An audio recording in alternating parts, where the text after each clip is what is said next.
My name is Bailey Morgan. I am 32 years old, a single mother to a bright, curious little boy named Eli. I work 2 jobs and take on late-night freelance gigs just to keep us afloat. Life isn't easy, but I've built a quiet strength from the pieces that others have tried to break. The night everything changed started at my cousin's engagement dinner. Madison Clark was the bride to be, elegant, adored, and practically glowing in a satin dress that probably cost more than my monthly rent. I hadn't spoken to her in half a year, not since she cracked a joke at a baby shower about me collecting diapers and regrets. I let it slide then, smiled to keep the peace. But the sting had never left. So when I received the invitation, cream cardstock, gold lettering, perfectly pretentious, I hesitated. My mother called 3 times to push me to go. Just show up, Bailey. Smile, be polite. Don't cause a scene.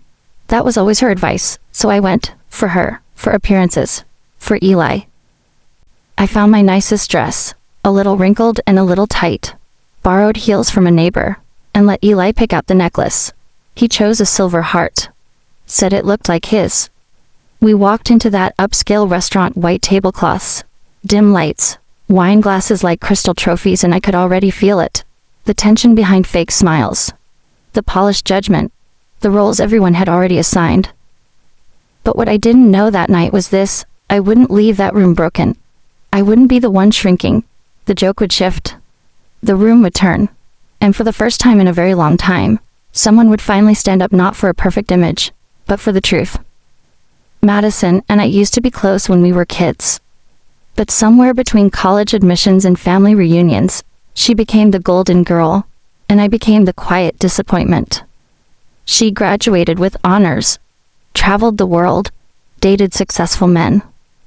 I got pregnant at 23, raised a child alone, and started over more times than I could count. The difference between us wasn't just life choices. It was how the family chose to narrate our stories. Madison was the achiever. I was the example of what not to become. At the dinner, I was seated at the far end of the long table, next to my mother and Aunt Lorraine, who spent the first 10 minutes showing me her dog's Halloween photos and pretending I didn't exist outside of being Eli's mom. Madison floated around the room like royalty, giving air kisses and effortless compliments. She barely acknowledged me. When she did, it was with that sharp kind of politeness that feels more like a jab than a gesture. "You came alone?" she asked, eyebrows lifted. "Just me and Eli," I replied, steady. "Oh well, the kids' table is that way," she said, already turning her back before I could respond. My mother leaned in and whispered, "Just keep your head down. You look nice tonight. Not beautiful, not I'm proud of you. Just nice."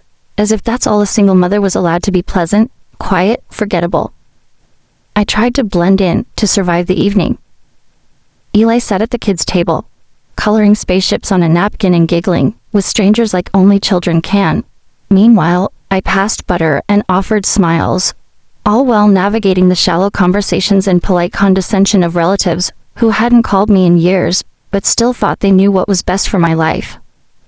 Beneath the surface of those clinking glasses and rehearsed toasts, there was a current of judgment. Every word, every look, reminded me that I was tolerated, not accepted. The fact that I worked late shifts and came home to bedtime stories and overdue bills was irrelevant to them. I wasn't a story worth telling. I was a warning whispered behind closed doors. And yet, I stayed seated. For Eli.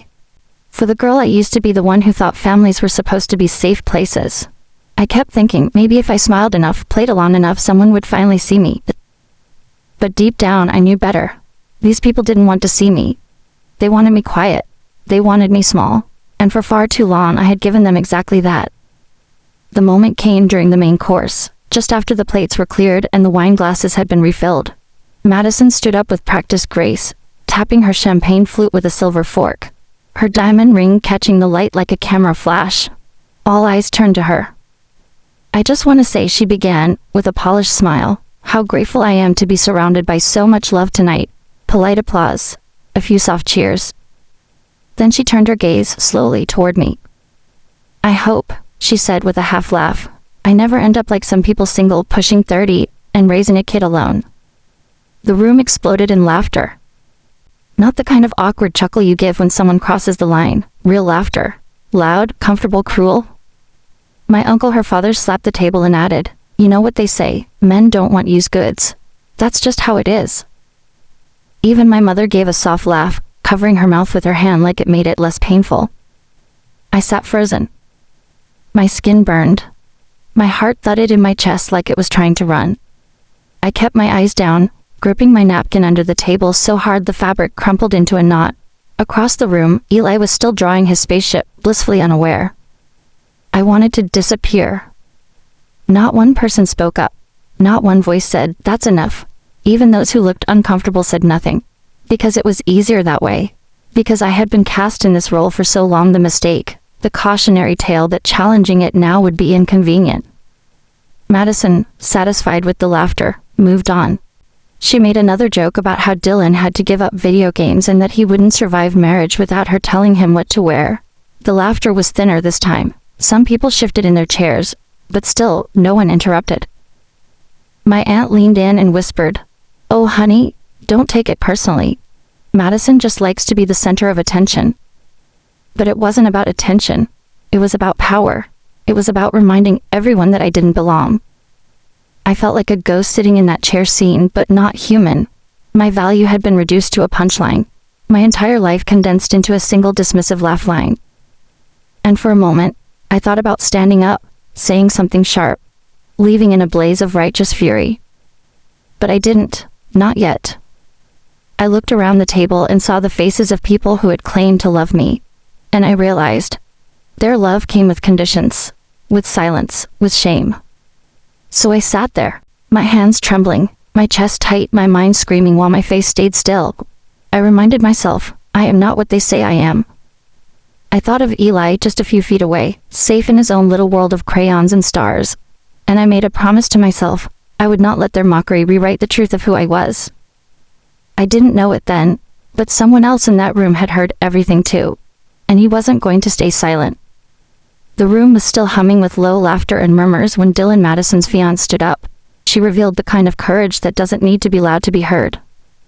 Madison thought the night was hers, that she could humiliate someone to draw the spotlight closer. But what she didn't realize is that real power doesn't come from controlling the room. It comes from telling the truth without apology. And Dylan, by standing up in that moment, reminded everyone that silence can be complicity, but one voice, one honest voice, can change everything.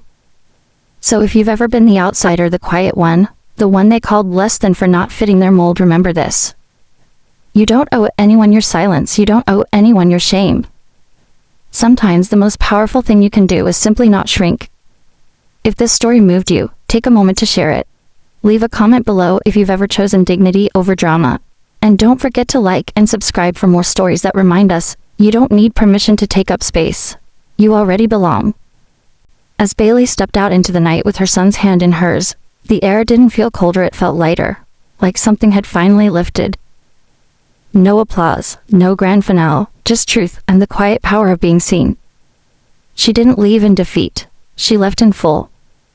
And maybe, just maybe, someone in that room will think twice the next time they mistake silence for weakness. Because sometimes the most unforgettable revenge is living your truth without fear.